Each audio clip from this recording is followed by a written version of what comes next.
All right, Coach, typical, we'll start a few thoughts and then we'll take some questions from the group. I thought we started out, slowly, just a lot of errors. Robbie's in there.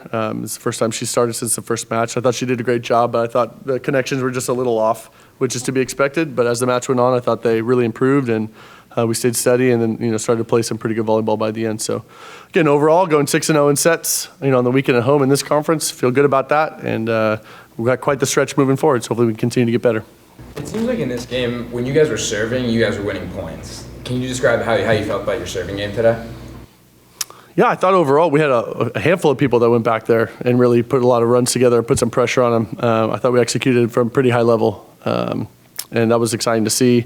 I thought, again, our schemes blocking-wise, we weren't very sharp early in the first set, but then we settled in, kind of figured out who they were, and then I thought we were making some really good touches and we were able to slow them down quite a bit. So that was good too, but for sure it started with the serve.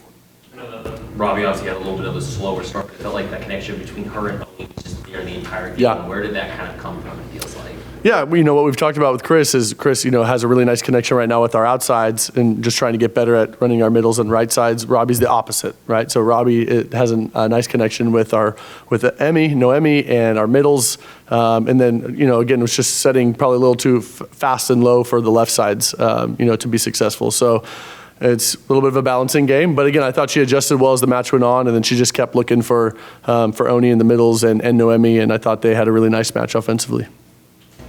Coach, tricky first set today. How did you prepare your team mentally and stay so composed to come back and win it? I thought we just gave them a lot of points, but some of the things that Rutgers does is they really attack the perimeter with court well. They don't get blocked very often, and again, I think the first set we didn't have any blocks, and for us that's very rare.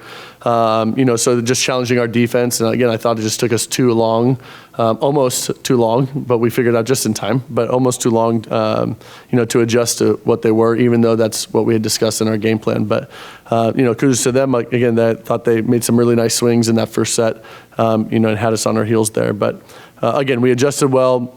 It's a blessing and a curse that we're able to come back in some of these sets, and pull them out when it's not looking very good. So we like that part, but I'd rather not be in this situation, but we made it happen. Is that a concern sometimes, the little bit of the slow start, and again, how you kind of get you guys out of that little bit of that funk? I love sports, right? Because it's never the same, never, right? It's always different. I mean, look at those 3 sets. Those are 3 completely different sets, same people, same teams, but you never know how it's going to go. So.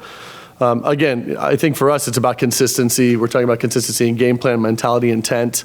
And again, over the weekend I thought we started out, it just is taking us too long to get where we need to go, especially when they're doing exactly what we're saying they're going to do and we look surprised by it. So maybe they just don't trust me very much, and I understand that I'm not a very trustworthy person, but hopefully over time, we'll get there. You guys are now undefeated against every unranked team you guys have faced this season. How important is that for you guys now in the Big Ten Conference to make sure that these games that you should be winning, you are winning right now?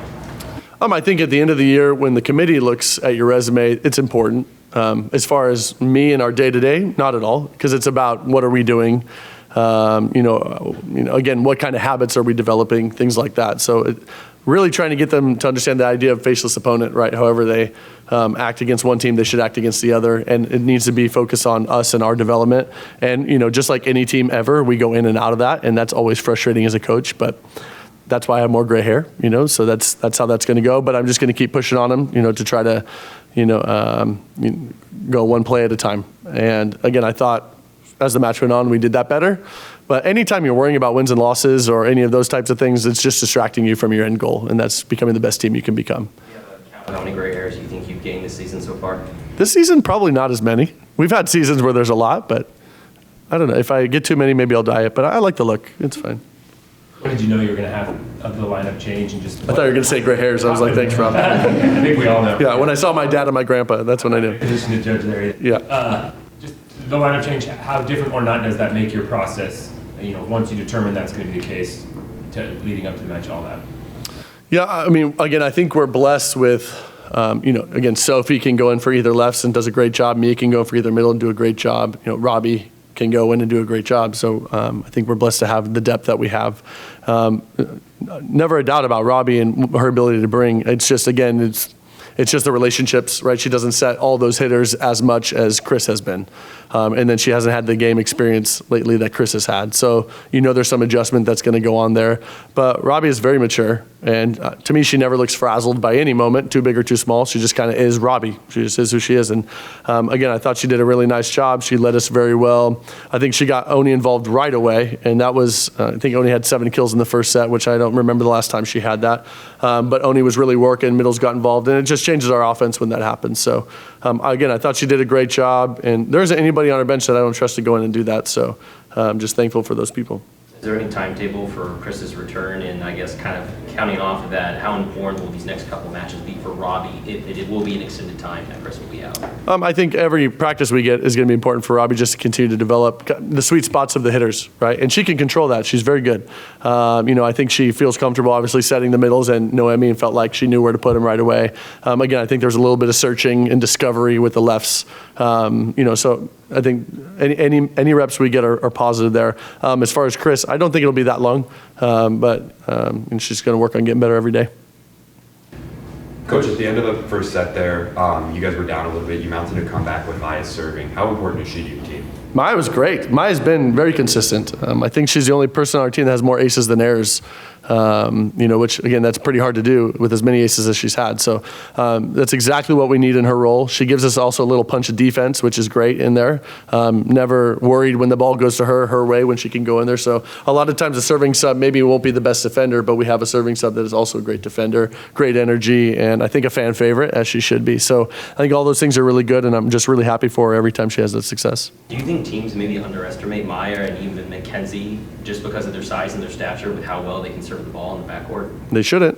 Again, if you're looking at the numbers, I wouldn't. But again, I think all the different angles are important to have, right? If you just had the same server every time with the same type of serve, you could get in a rhythm of how to play that. So I think that we have a lot of different looks, people that can serve from different areas, different speeds, is important to have. And again, you never know which one the other team doesn't like, right? And so today, Maya's was driving him crazy, Mackenzie was driving him crazy.